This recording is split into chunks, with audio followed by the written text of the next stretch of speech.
In this video, I'm going to show you how to add a link in a PDF file in Adobe Acrobat. Now, first you want to open your file, then you want to go to the right here and click on Edit PDF.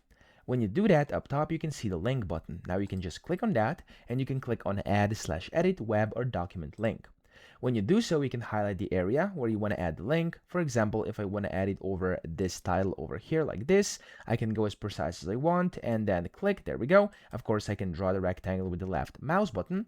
In here, you can select its appearance. I'm going to leave it like default. And then here you have a bunch of different link actions. You could go to a page view, open a file, open a web page, or add a custom link. So right now I'm going to open a web page. I'm going to click on here, click next, and then you have to provide the link. So I'm going to link to my YouTube channel and click on OK. And as you can see, the link has now been created over here. Okay. If I go to anything, you can see there's like a border around here, and this is now the link to my YouTube channel. If I click on it, it's going to direct me over there.